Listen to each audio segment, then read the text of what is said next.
They say I'm cold, that I don't open up, that I'm distant, guarded, detached. And you know what?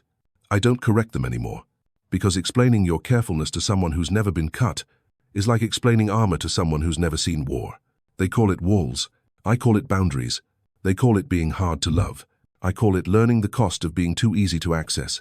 I've lived long enough to know this.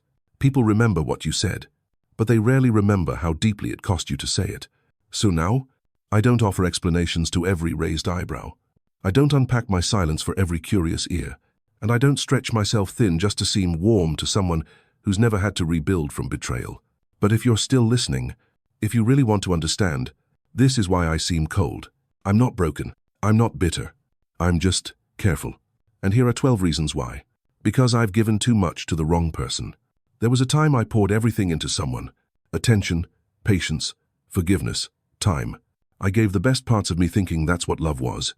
That giving everything would eventually earn understanding, loyalty, peace. But instead, it left me hollow. Not bitter, just emptied. And when someone asks why I'm quieter now, why I don't rush in with warmth, they don't see that I've been down that road before. They don't know what it took to rebuild from someone who took what they needed and left me less than I was. So no, I don't give fast anymore. Not because I don't feel deeply, but because I do. And that kind of depth deserves to be guarded, not caged, not hidden, but earned. Because silence feels safer than misunderstanding. I used to try and explain everything. Every look, every pause, every shift in tone. I thought if I could just communicate better, people would understand me, see me. But over time I learned, not everyone wants to understand. Some people listen to respond, not to connect. And every time I opened up, it felt like handing over fragile pieces of myself, only to watch them misused, twisted, or dismissed. So now, I choose silence. Not because I have nothing to say, but because not everything needs to be said to be known. And the few who truly care, they don't rush to fill the silence. They sit in it and listen with more than just their ears. Because every vulnerability became ammunition. There was a moment years ago when I shared something I rarely told anyone, a story from my childhood, a fear I carried, a dream I was ashamed to admit, and it felt safe until it didn't. Later, in an argument, she brought it back, not as comfort, not to show she remembered, but to wound. And that moment taught me more than any book ever could. Not everyone who listens deserves to know you. So now, when people ask why I don't open up like I used to, I smile. Not out of pride, but protection, because there's a kind of man who learns the hard way, that some people collect your pain, not to understand it, but to use it when it suits them. And once that happens, you don't stop feeling.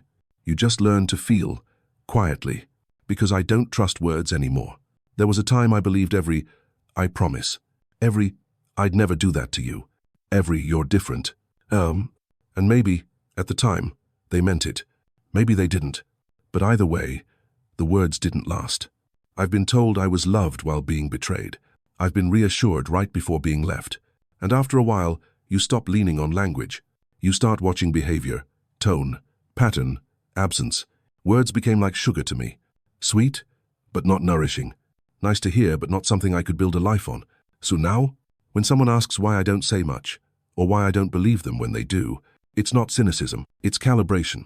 Because I've learned, it's not what someone says when they want you, it's what they do when they don't have to. Because I've been replaced, mid-sentence. I've sat across from someone I loved, and halfway through explaining my heart, watched her eyes drift to her phone, her interest fade like a light bulb burning out. Days later, she was gone. No real explanation, no real goodbye. I wasn't perfect, but I was present, and that used to mean something. Now, I don't chase conversations that don't want to stay. I don't beg to finish a sentence if someone's already moved on emotionally.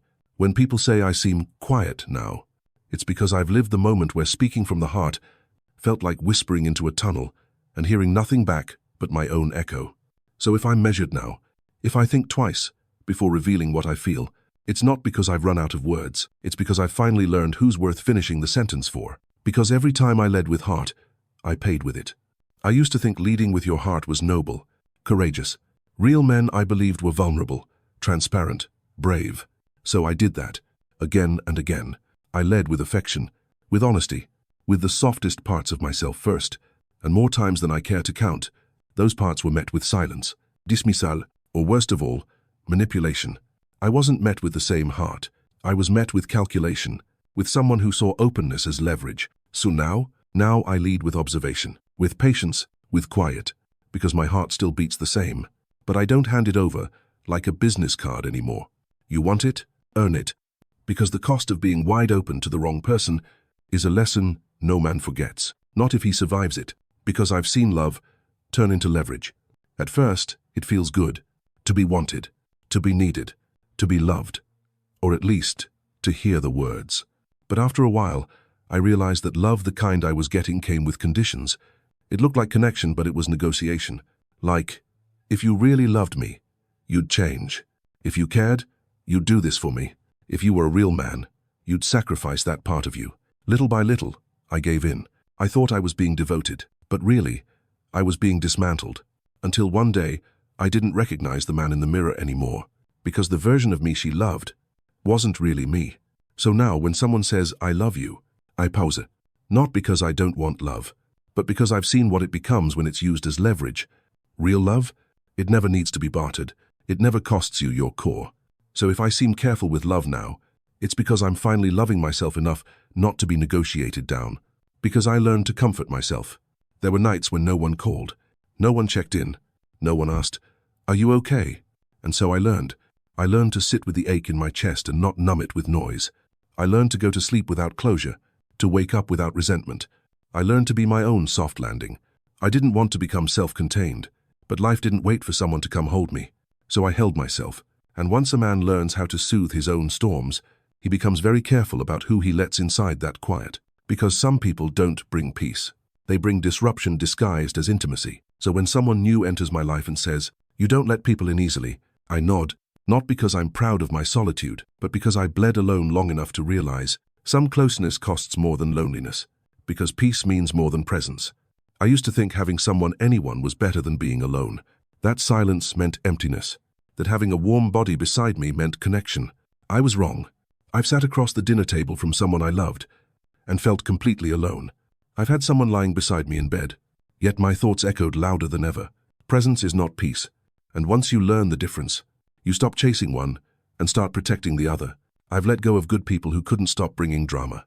I've walked away from beautiful chaos because I've learned I'd rather sit in quiet with a clear heart than in noise with a cluttered soul. So yes, I may seem distant now, but that distance, it's not emptiness, it's protection, because peace isn't a side effect of love. It's a requirement, because I'd rather be misunderstood than manipulated. It used to bother me being misunderstood, feeling like no one saw my intentions clearly, that people thought I was cold, or distant, or uninterested. I used to explain myself, over-clarify, try to prove my heart was in the right place. But after a few times being misunderstood on purpose, twisted, guilted, used, I learned something. Some people don't want to understand you. They want to reshape you. So now, I let them think what they will. If my silence feels cold to them, so be it. If my boundaries look like walls, that's their lens, not my truth. Because the price of being understood shouldn't be self-abandonment, and I'd rather be mistaken for distant than hand over my selfhood to someone who only hears what serves them. Because not every hurt needs an audience, not every scar needs to be shown, not every ache needs a name, not every wound is meant to be explained to someone who hasn't earned your truth. When I was younger, I shared everything, wore my heart like an open wound, thought honesty meant exposure all the time, to everyone. Now, I still believe in honesty, but I also believe in discernment. I've learned to carry some of my hurts quietly, not out of shame, but out of respect for their weight. I don't need sympathy from strangers. I don't need applause for surviving. I don't even need anyone to understand. Because healing doesn't always need to be witnessed. Sometimes it just needs to be allowed. Because I speak slowly now, and only once. There was a time I repeated myself, over and over, trying to be heard, trying to be understood, trying to be fair. Now, I speak once. If it's not heard, I don't raise my voice. If it's not received, I don't repeat it. Not because I don't care, but because I care too much about my peace to waste it on closed ears. I've realized the people who value you, they listen the first time. They lean in. They don't need it shouted, or sugar-coated, or said again and again. So yes, I speak slowly now, with weight, with purpose, and only once. Not because I've lost my voice, but because I've finally learned its value. You may look at a man in his 50s, 60s, or 70s, quiet, private, hard to read, and think, he must be cold. But I hope after hearing this, you'll see the truth hiding underneath. He's not closed, he's measured, he's not bitter, he's seasoned, and he's not pushing the world away. He's simply drawing a tighter circle, where truth is quiet, trust is sacred, and peace isn't negotiable anymore. So next time you see him sitting alone, don't mistake stillness for sadness. He's not waiting for anyone to come save him. He's already saved what matters most, himself.